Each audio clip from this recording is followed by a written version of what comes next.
Seguimos en Leña Savioli y ya está con nosotros el otro entrevistado, el otro invitado de nuestra jornada. Hablo de Martín Maquera, diputado nacional, representante de nuestra provincia en la Cámara Baja del Congreso de la Nación. ¿Cómo andas, Martín? Gracias por venir. Bien, muy bien. Muchas gracias bien por invitarme. Muy bien. Bueno, hacía rato charlábamos fuera de aire, que hacía rato que queríamos. No, cuestiones de agenda, han tenido mucho trabajo este año, verdaderamente. Sí, la verdad que sí. Está bueno que el Congreso funcione, que debata, que haya distintas iniciativas del oficialismo, de la oposición. Y bueno, justo este programa siempre es en el medio de la semana y a veces estoy allá, así que bueno, un placer poder estar hoy acá.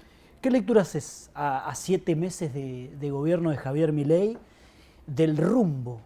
Yo me centro la pregunta específicamente en lo económico, porque creo que es el tema que más preocupa a todos los argentinos y argentinas, pero bueno, podemos llevarlo a otro plano también. ¿Qué análisis hace de cómo viene la cosa? Bien, el gobierno le tocó asumir una situación compleja del país, nuestro país que ya hace varias décadas lamentablemente, ¿no? Que no encuentra un rumbo económico, más allá de todos los gobiernos, algunos mucho más cerrados hacia el mundo y mucho más dependientes de la emisión monetaria, otros más abiertos como fue el de Juntos por el Cambio, pero que también ha tenido vaivenes, muchos por conflictos o por situaciones internacionales, el propio gobierno anterior también con complicaciones por la pandemia, pero a mi criterio por elegir también un camino equivocado de cómo enfrentar a la inflación y el déficit fiscal, y este gobierno que ha heredado esa situación mucho más agravada porque el último año del gobierno anterior hubo mucha emisión de moneda, no hubo un ajuste fiscal y un equilibrio de las balanzas públicas y llegamos a tener una inflación que iba hacia una hiperinflación. Frente a eso el gobierno ha tomado medidas duras de ajuste fiscal, duras pero necesarias, medidas que apuntaban a bajar la inflación y eso hasta ahora se ha logrado por dos razones, por no haber emitido y por haber balanceado las cuentas públicas, pero también en parte por la recesión que eso conlleva, ¿no? Los precios han bajado también básicamente porque no hay demanda. Así que en parte son por esas dos situaciones, pero hasta ahora veo acertado ese objetivo de poder ir bajando la inflación. Se va a encontrar con la segunda parte del año con complicaciones al respecto porque hay un atraso cambiario, todavía no se salió del cepo, todavía seguimos con un impuesto a las exportaciones y a las importaciones, y eso va a complicar también la segunda parte del año, pero yo creo que hasta ahora las medidas han sido acertadas, muy difíciles, hubo también un sinceramiento en lo que es tarifas, que por supuesto afecta a todos, ¿no? Que pagamos la luz, el gas, pero que era ilusorio las tarifas que se estaban pagando y que no compensaba lo que invierte esa industria en la producción. Yo lo comentaba con otro colega que me planteaban, bueno, ahora me vino de gas unos 30, 40 mil pesos en Pico. Digo, bueno, pero lo que está mal es que el Wi-Fi de Pico, que salía 25.000, digo, para comparar, ¿no? Te hubiera salido mucho más barato que el gas, porque hay mucha más inversión en el gas. Entonces, cuando vos haces populismo con las tarifas, pasan estas cosas y por supuesto ahora a todos nos cuesta pagar lo que realmente sale en energía. ¿Hasta cuándo se puede sostener? Esa es la cuestión, ¿no? La baja de la inflación, todo esto que vos venís sosteniendo, teniendo en cuenta que se viene un segundo semestre, vos recién decías, bastante complejo para el gobierno. Hay un sector agroexportador que está demandando, o está diciendo esto que vos señalabas, hay un atraso cambiario, necesitamos una devaluación para liquidar. El cepo, el gobierno va pateando cuando lo libera. Digo, ¿hasta cuándo se puede estirar? Yo creo que si el gobierno no sale del cepo, la devaluación la va a terminar haciendo el mercado y eso lo que va a ocasionar es que todo este esfuerzo va a ir hacia atrás. Pero si el gobierno sale del cepo ahora mismo, posiblemente pueda tener también una corrida. Por supuesto, está en manos del ministro de Economía y del presidente que conoce mucho de la economía, pero yo creo que los próximos 2 o 3 meses es el momento para poder salir del cepo, que seguramente genere un cimbronazo en el tipo de cambio, digamos, ¿no? Se reajuste a un equilibrio que hoy no está ni en 900 ni en 1500, ¿no? Bueno, 900 el oficial, bueno, un poco más, ¿no? 950 y 1400 ahora, sino algo intermedio al respecto. Pero es fino el número también, porque el país no cuenta con las reservas como para poder afrontar esa situación. Pero de a poco hay que ir normalizando la economía, porque el atraso que tiene la Argentina en inversiones, en desarrollo, los países de la región, hace 50 años Argentina estaba por encima en índice de desarrollo humano, en salario promedio, en dólares, en crecimiento, y hoy ya no se están igualando porque han crecido mucho más sostenido que la Argentina. Entonces, ¿por qué lo hicieron? Porque normalizaron sus cuentas públicas, porque no gastaron más de lo que se recaudaba, porque fueron responsables, porque se abrieron al mundo y porque generaron inversión en el país. Bueno, nosotros durante mucho tiempo no logramos nada de todo eso, entonces ahora la situación es compleja. Pero lo que sí hay que empezar a ver, que es más preocupante, por supuesto, que el número o el cepo o estos impuestos, es cómo se va recomponiendo el salario y cómo empieza a ganar en términos reales. Sí, hoy perdón, Martí, que te corto. Hoy la CTA justo sacó un informe de que el salario real está en un piso que no alcanzaba hace 30 años en la Argentina. Exactamente, y se está empezando a recomponer del último salto inflacionario, pero naturalmente va la inflación todavía por encima de eso, y también las demás cuentas que van asociadas a eso, como jubilaciones y demás. Sí. Yo creo que es el momento que el gobierno tenga que mirar un poco eso para ver cómo se recompone. La actividad, los números empiezan a mostrar que empieza a haber un poco más de actividad, eso no se ve todavía y no se siente porque naturalmente tarda un ciclo en llegar, pero bueno, todos por supuesto queremos que esto salga bien y que le vaya bien, esperamos que pueda el gobierno tomar las medidas necesarias para mejorar, pero si hacia fin de año no se ve una recuperación, bueno, va a seguir siendo difícil. ¿Vos crees que hasta fin de año aguanta la paciencia del electorado o el que creyó en Javier Milei?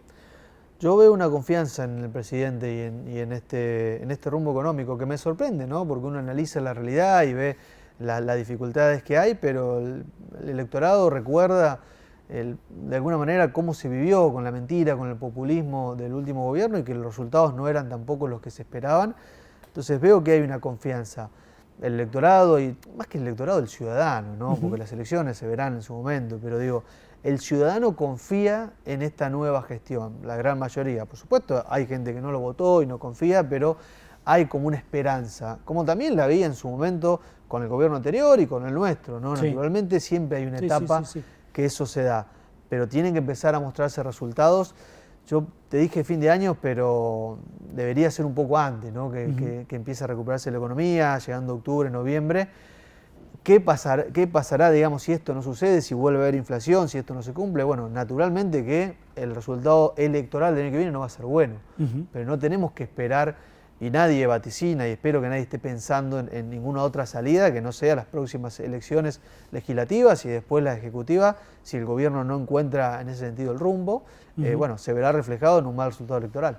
Dos cuestiones que están en boga, una que seguramente les va a tocar debatir, no sé si este año, hay alguna intención del gobierno de que sí sea el debate este año, que tiene que ver con la baja de la edad de punibilidad. Un proyecto que viene trabajando el ministro Mariano Cunioli Barona, bueno, Patricia Bullrich también.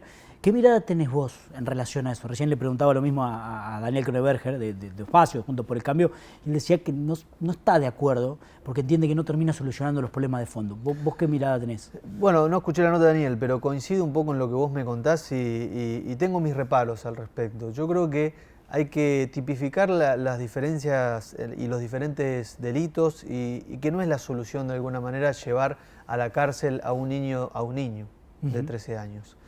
Ahora, ¿cuál es la solución? Es mayor educación, es mayor presencia. A un joven que comete un delito, hay distintos tipos de delitos, por supuesto, ¿no? Pero tiene que haber un régimen especial juvenil, pero que no sea la cárcel.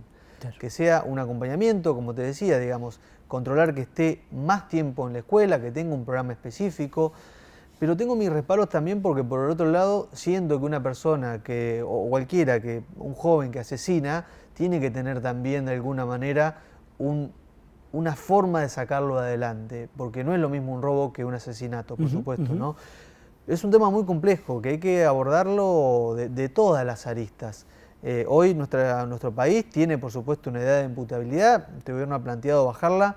Yo tiendo a creer que para chicos de 13, 14, 15 años, la cárcel no es la solución. Ahora, lo que se necesita ahí es más presencia, en este caso, del Estado que se refleja en la educación. No sé el gobierno qué piensa al respecto en ese sentido, lo debatiremos en la Cámara, hay personas de mi bloque que lo acompañan, otras que no, y naturalmente se debatirá. Esperemos que se pueda plantear este punto de vista, pero si la pregunta es simple, a ver si un joven de 13 años tiene que ir por un robo a la cárcel, yo considero que la escuela es la solución, institutos de acompañamiento donde el joven no pierda la libertad, pero tenga de alguna manera una forma de poder reinsertarse en la sociedad. Porque meter un pibe de 13 años a la cárcel es condenarlo al delito que cometió. Entonces tenemos que lograr que él entienda el delito, que entienda con mejor educación que tiene otra salida y no que entre a un sistema que además está colapsado. Además, es verdad. Vos hablabas de un Estado más presente y no parece ser el camino que elige el gobierno de La Libertad Avanza. ¿Entendés que digo, no pueden ir de la mano las dos cosas? Digo, o la baja de punibilidad o un Estado más presente, que en el proyecto que, bueno, todavía no se conoce en demasiado detalle, pero digo, que en el proyecto esto que vos planteás no tiene mucho lugar.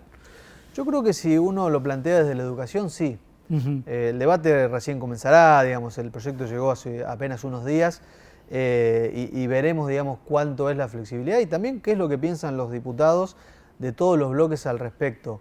Hay una situación, por supuesto, con la delincuencia de esa edad y algo hay que hacer, pero yo no creo que es tan simple como mandarlos a la cárcel y ya está. Por eso es mucho más difícil poder sacar a un joven de esa realidad a través de la educación, pero es la forma de hacerlo. Y en ese sentido vos planteabas de cuánto Estado y demás.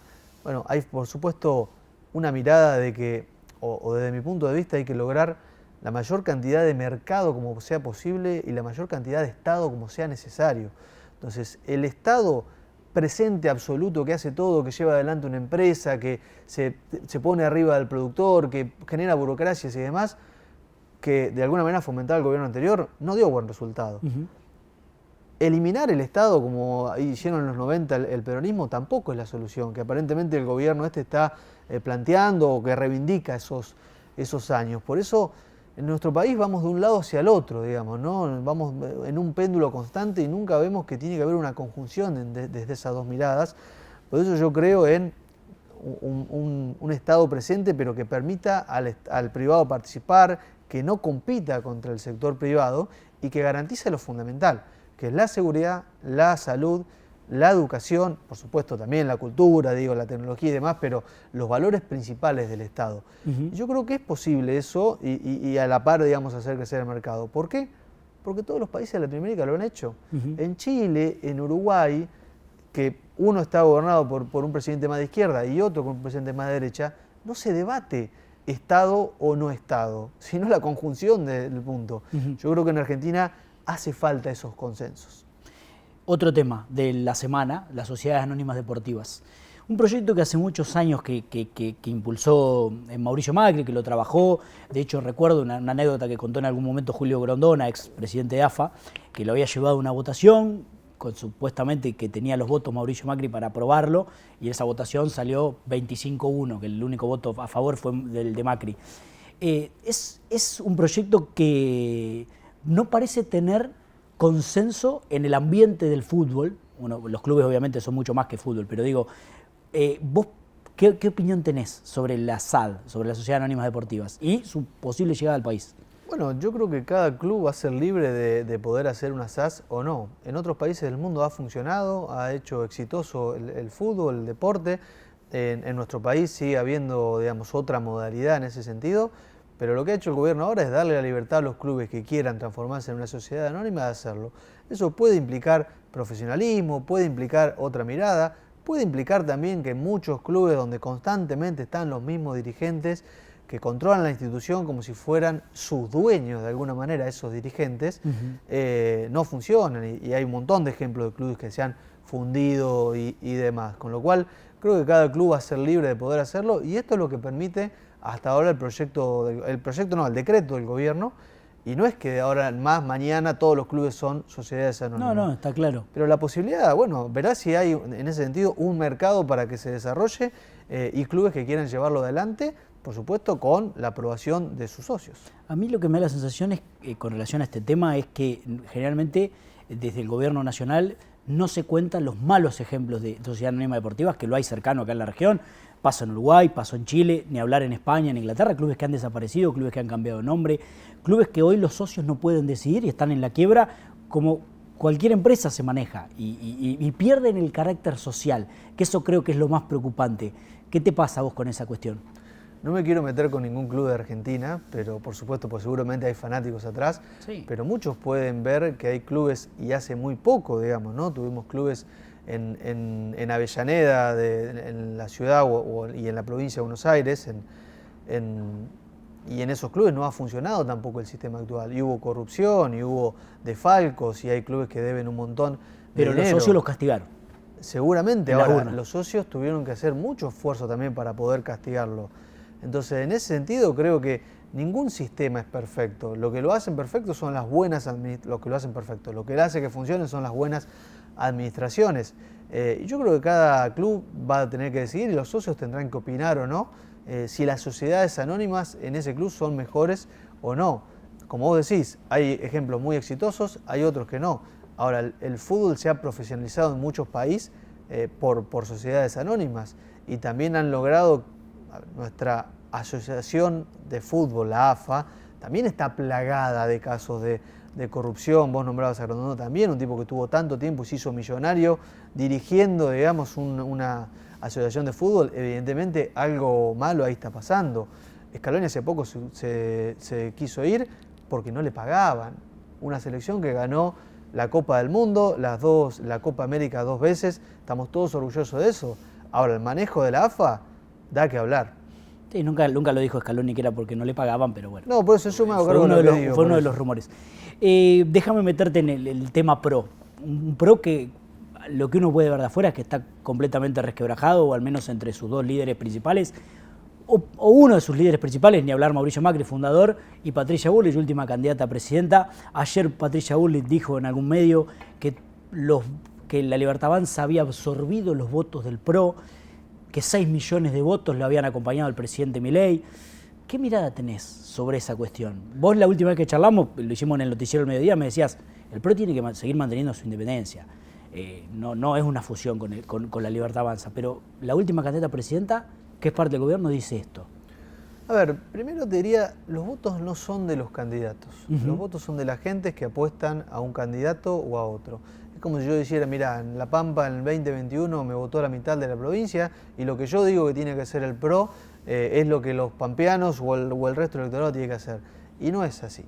Con lo cual, ahí difiero con la postura que ha tenido en ese sentido Patricia. Ella es una de las personas más preparadas para el Ministerio de Seguridad y lo ha demostrado en su ejercicio con la crisis que hubo en principio en enero y febrero. Esto lo digo porque hablé hace poco con la vicegobernadora de Santa Fe y me planteaba que Rosario se ha aplacado, todavía siguen teniendo un gran problema de narcotráfico, pero que se empieza a controlar todo lo que fue enero y febrero con la cantidad de asesinatos, casi 1 por día y demás.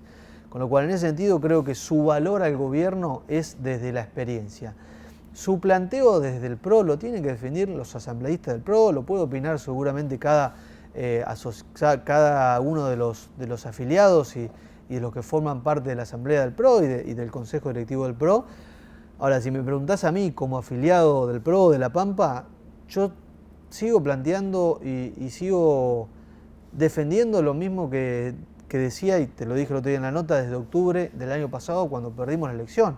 Cada uno es libre después de votar a quién, por supuesto con Massa no íbamos a estar, pero nuestro partido tiene que mantener las banderas y la defensa de sus valores. Y yo creo que te contaba, hay 3 cuestiones que nuestro partido siempre se planteó, como es la apertura hacia el mundo, como es el respeto a las instituciones y a la República en general. Bueno, hay cuestiones de este presidente que las acompañamos, como la ley de base, porque coinciden en esos principios, como también coinciden en el fomento de la propiedad privada, como te planteaba recién, y del desarrollo del país. Hay otras cuestiones, como sus críticas a periodistas o críticas al Congreso o a otros países o agenda internacional, que no la compartimos, con lo cual, desde mi punto de vista, digo, ¿no? Yo creo que el PRO tiene que ser un valor en eso y seguir defendiendo sus banderas. Cuando sea el momento de discutir las alianzas electorales, se verá si coincidimos hacia ese momento con cuál es el rumbo que ha planteado el gobierno, sus ideas, su ejercicio del poder y si hay un proyecto común. Pero hoy el PRO tiene que fortalecer, defender, porque es en el lugar que nos puso el electorado, defender nuestras banderas y generar gobernabilidad, un gobierno que tiene una gran debilidad en el Congreso, en la Cámara de Diputados y de Senadores. Pero después yo no creo en una fusión de partidos y en la desaparición del PRO. Porque en mi caso, hace 15 años que estoy en el partido, otros están hace 20 años, lo formaron, lo crearon, le metieron para adelante. Nosotros logramos en La Pampa desarrollar el partido y que hoy esté casi en igualdad de condiciones, por ejemplo, en la Cámara de Diputados Provincial con un partido tan importante como Unión Cívica Radical. Es decir, que el PRO se fue ganando su lugar en la provincia. Y yo defiendo eso a cada uno de los diputados, los intendentes, los concejales.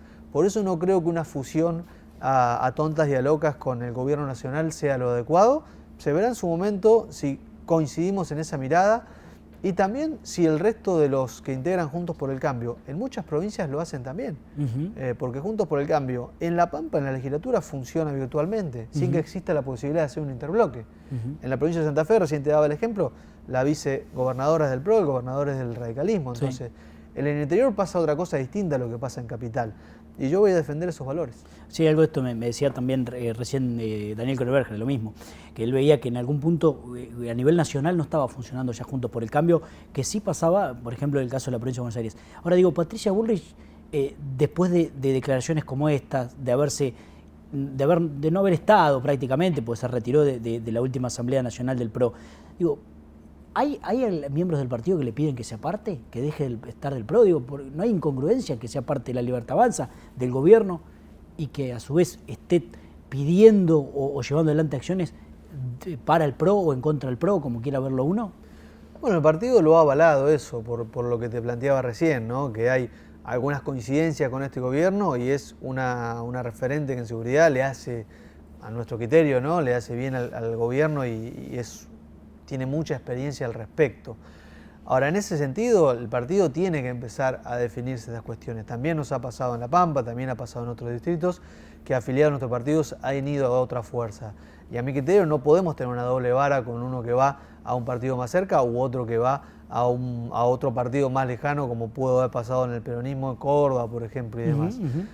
Yo creo que eso es un debate que tiene que tener nuestro partido, que es la primera vez que nos está pasando esta situación. Es una cuestión de crecimiento también en todos los partidos. En nuestras filas hay peronistas que se han afiliado al PRO, el radicalismo también ha tenido radicales.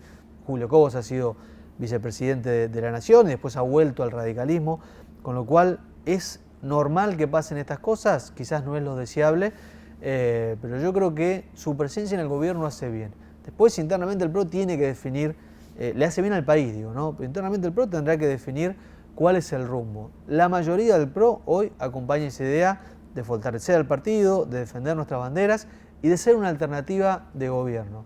Se verá más adelante si eso se transforma en una nueva plataforma electoral o un nuevo frente electoral, lo mismo aquí en La Pampa.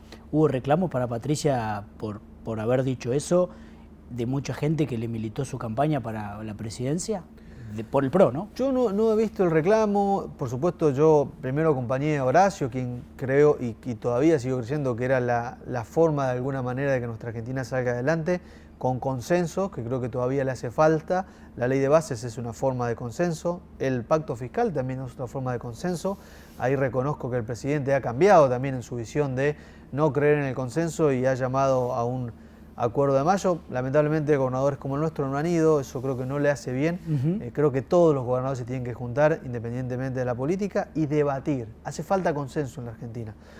Hizo un poco larga la introducción. Después, por supuesto, acompañé a Patricia en la elección, pero de alguna manera cuando hubo una decisión de acompañar a la Libertad Avanza o de acompañarlos, yo al electorado creo que hay que darle libertad, no imponerle qué tiene que votar, pero después siempre reivindiqué los valores de nuestros partidos. Les ha pasado seguramente a quienes han militado por Patricia y algunos que están a favor quizás de que Patricia plantee esta fusión con el PRO y otros que incluso en La Pampa han militado por ella y en esta decisión en la Asamblea han votado en contra de ella. Pero bueno, entiendo que han capacitado y han recapacitado en su planteo y no estaban de acuerdo con cómo Patricia se estaba refiriendo hacia el PRO o la mirada que tenía. Pero creo que hay que tomarlo con la naturalidad del debate que están teniendo todos los partidos, desde que ganó un gobierno, una tercera fuerza nueva en la Argentina, y este debate está pasando en todos los partidos. Martín, ¿vos te estás pensando en 2025? Sos uno de los que renueva la banca. ¿Tenés la mirada puesta ahí? No, te diría que no en este momento. Estoy preocupado por la Argentina, por dar mi granito de arena en el Congreso, por legislar, por poder seguir recorriendo mi provincia. Yo no suelo anteponer los tiempos electorales. De hecho, esta pregunta de ahora en adelante me la van a hacer seguramente hasta el cierre de listas y yo naturalmente es en ese momento, cuando se arme el frente electoral, cuando se ven esas situaciones, lo que uno plantea, digamos, si va a una elección o no. Con lo cual, no creo que sea el momento de debatir eso. Cuando sea el momento lo debatiremos. Yo creo también, y siempre lo he dicho, en que el PRO tiene que tener su lugar, tiene que competir.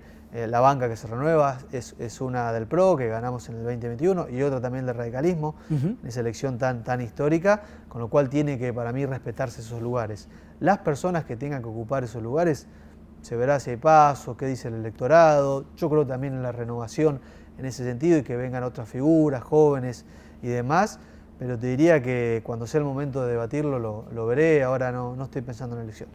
Te hemos preguntado bastantes veces cuando pasó la elección del año pasado, la provincial, si te habías adelantado en la decisión de ir por la gobernación y no tener un paso previo por la intendencia de Pico. ¿Lo seguís pensando eso? ¿Lo pensaste mucho? ¿Nunca le diste tanta vuelta? Es una cuestión que ahora de cara a 2027, me imagino que me vas a decir, si no estoy pensando en 2025, menos 2027, pero digo, es parte de la decisión, porque si uno se presenta en 2025, tiene 4 años de diputado, quizás se puede desviar de ese pensamiento de 2027 ir a una intendencia. ¿Es una idea que te da vuelta en la cabeza o no, ser intendente de Pico? Por supuesto que uno lo piensa y lo evalúa.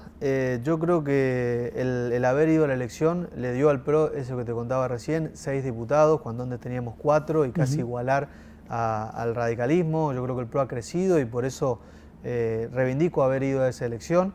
Teníamos muchas posibilidades también en ese sentido de ganar, fue una elección muy competitiva, fue mejor que otras elecciones que se han dado en la provincia y veníamos también de hacer una muy buena elección en el 21, con lo cual en ese sentido no me arrepiento de haber ido porque las elecciones se ganan y se pierden. Yo he ganado todas las pasos que he competido, me tocó perder por 80 votos en su momento en 2017, después me tocó ganar en el 21 y las elecciones son así, uno cuando pierde aprende también, ¿no? Con lo cual te diría la enseñanza de eso también es entender que tengo 35 años, que voy a tener muchas más posibilidades y quizás no apresurar algunos tiempos cuando sea el momento de la próxima elección, por ejemplo, o la del 27. Entonces creo que esa perspectiva te lo da el crecimiento y te lo da las experiencias. Pero me parece que haber dado esa elección para el PRO fue importante, pero sobre todo fue muy importante lo que pasó después, que todos trabajamos juntos para que Martín Berongaray sea el candidato a gobernador y estuvimos muy cerca. Y fíjate que no pasó en esta elección que Martín o alguien de radicalismo haya dicho Martín Maquieira se enojó, se fue a la casa y no siguió recorriendo. Yo con la misma convicción que quería ser gobernador, lo acompañé a Martín Berongaray. Y acompañaría a quien sean los próximos candidatos de mi frente electoral, porque mi objetivo no es ser yo gobernador, es que La Pampa alguna vez cambie, que pueda tener un gobierno que tenga una apertura a la provincia, poder salir de la chatura en la que estamos y ganarle en ese sentido al peronismo, que es el partido que siempre ha gobernado y que a nuestro criterio no ha tenido los resultados que La Pampa se merece.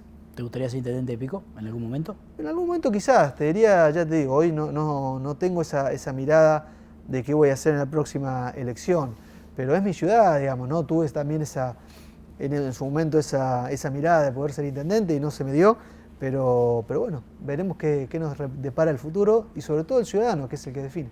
Martín, gracias por venir. Un gusto recibirte. Muchas gracias a ustedes. Que andes muy bien. Martín Maquieira, diputado nacional, representante de nuestra provincia en la Cámara Baja, charlando con nosotros en este cierre ya de la edición del 17 de julio. Es un placer para nosotros, como siempre, acompañarlos y acompañarlas. Nos vamos a reencontrar la semana que viene con más Líneas Savioli. Si se perdieron algo, en nuestras redes sociales, por supuesto, y en nuestro canal de YouTube, CPTV Canal 2. Terminamos y ya está todo cargado para que puedan repasar las entrevistas del día. Nos vamos hasta el miércoles que viene. Linda semana para todos y todas. Chau, chau.